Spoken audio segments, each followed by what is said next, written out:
Violín sonando en su alma. El 30 de noviembre, desde la campaña internacional Eran Niñas, aparición con vida de Lichita, convocamos a marchar a las 14 horas a la Embajada de Paraguay en Las Heras 2445. Concentramos a las 13 horas en Las Heras y Pueyrredón. Esa es la invitación para la actividad que se va a realizar el 30 por la aparición con vida de Lichita. La libertad de Laura Villalba. Y les recuerdo el viernes en el Club Deportivo Paraguayo a las 17 horas el homenaje a Osvaldo Villalba. Ahora vamos a escuchar a uno de nuestros columnistas, Alfredo Grande, psiquiatra, escritor, periodista y actor. Pero antes los voy a invitar, porque él va a hacer un unipersonal, el sexto unipersonal, RP Contraindicaciones se llama, en El Espión, en Sarandí 766, en Cava. El sábado 3 de diciembre a las 22 horas y el viernes 2 a las 21 horas. Me despido hasta el próximo sábado. Un beso grande a todos, que nos vaya bien en el Mundial. Un abrazo muy grande, que nos vaya bien a todos, que tengamos para comer todos.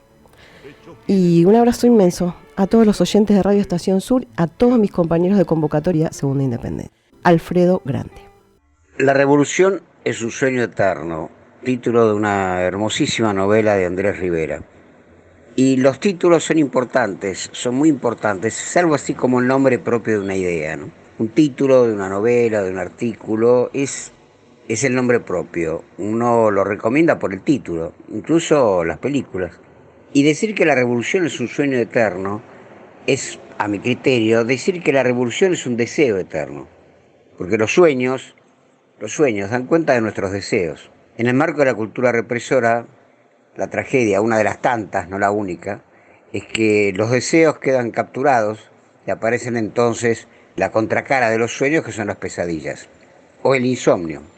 Pero mientras el deseo se pueda manifestar libremente, ese deseo construye sueños de libertad, sueños de igualdad, sueños de fraternidad, sueños revolucionarios. Y aquí es donde quiero detenerme. Si la revolución es un sueño eterno, y en ese sentido es algo que tiene más con el porvenir que con el venir, tiene más que ver con el más allá que con el más acá, ¿podríamos pensar algo que no fuera la revolución y que sin embargo es casi tan importante como lograr la revolución? Yo pienso que sí. Y eso más importante, o tan importante, o casi tan importante, es lo revolucionario. Es un juego de palabras y seguramente a eso me dedico, pero los juegos también son muy reveladores. La niñez, cuando juega, da cuenta de sus deseos, da cuenta de sus sueños. No tengamos miedo de jugar, ni con las ideas ni con las palabras. Por supuesto, la cultura represora transformó el juego en distracciones generalmente asociadas a ganar dinero, la timba, como se dice. Lo revolucionario son aquellos actos en los cuales transformamos en su fundante algún nivel de la realidad. En la revolución uno podría decir que abarca el todo, y como dijo Tejada Gómez, el que no cambia todo no cambia nada. No soy quien para corregirlo a Armando, por supuesto, pero diría que aunque no se cambie todo, se cambia algo, y ese algo es muy importante. Pongo un ejemplo, la autogestión, también vapuleada, maltratada, pero la autogestión, aquel proceso donde el colectivo se da sus propias leyes, cuando el colectivo trabaja sus propios intereses, cuando el colectivo trabaja sus propios deseos, la autogestión es revolucionaria, porque decapita, sin necesidad de guillotina, aunque nunca se sabe, a esa clase parásita, que es nada menos y nada más que el capitalista. El capitalista es una clase parásita, y la autogestión revela que esa clase parásita, como parásito que es, no solamente no hace falta, sino que molesta. Lo revolucionario es, por ejemplo, una huerta, porque entonces autogestionamos la alimentación, una ladrillera, porque autogestionamos nuestra vivienda.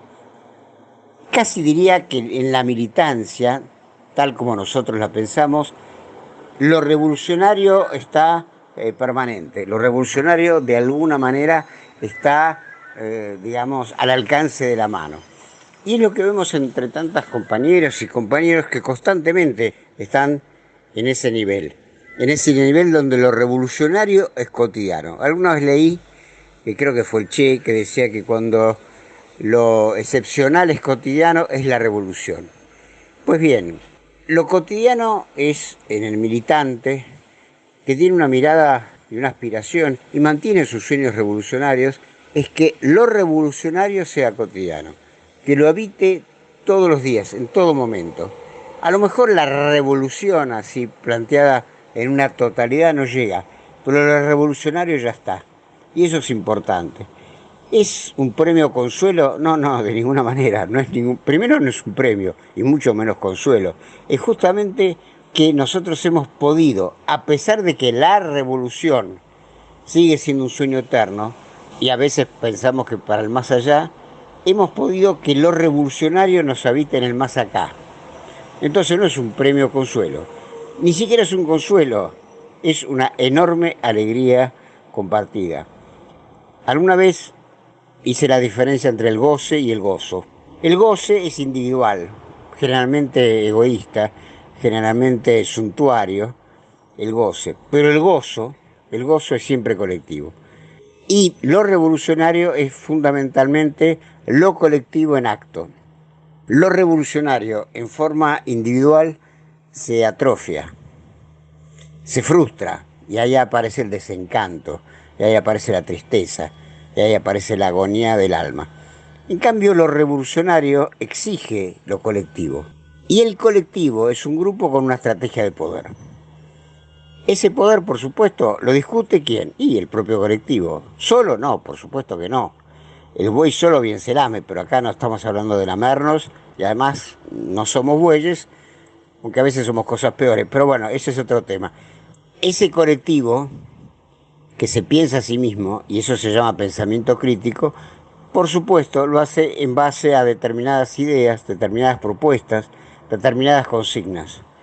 De todas maneras, cuando hablamos de lo revolucionario, para que lo revolucionario emerja, ese colectivo tiene que apropiarse de todo eso, tiene que revisar todo eso, digamos, no es sin beneficio de inventario, como se dice muchas veces, sino todo lo contrario, con el enorme beneficio de hacer inventarios, casi diría, minuto a minuto. ¿Y cuál es el inventario? Bueno, el inventario es lo revolucionario de generaciones pasadas. Se dice muchas veces que en Argentina, década 60, 70, la revolución fue derrotada. Es posible, habría mucho para discutir respecto a eso, incluso la diferencia entre derrota y fracaso. Pero yo firmemente creo que lo revolucionario sigue palpitando en todos nosotros y que de alguna manera Convocatoria, Segunda Independencia, apela a lo revolucionario que nos habita. Y por eso, porque apela a lo revolucionario que nos habita, es que evidentemente podemos seguir diciendo, pero ya no lastimosamente, sino casi diría gozosamente, que la revolución es un sueño eterno y que lo revolucionario es un acto de todos los días. Convocatoria Segunda Independencia, por la unidad política, por la liberación nacional y social, por la segunda y definitiva independencia de nuestra América.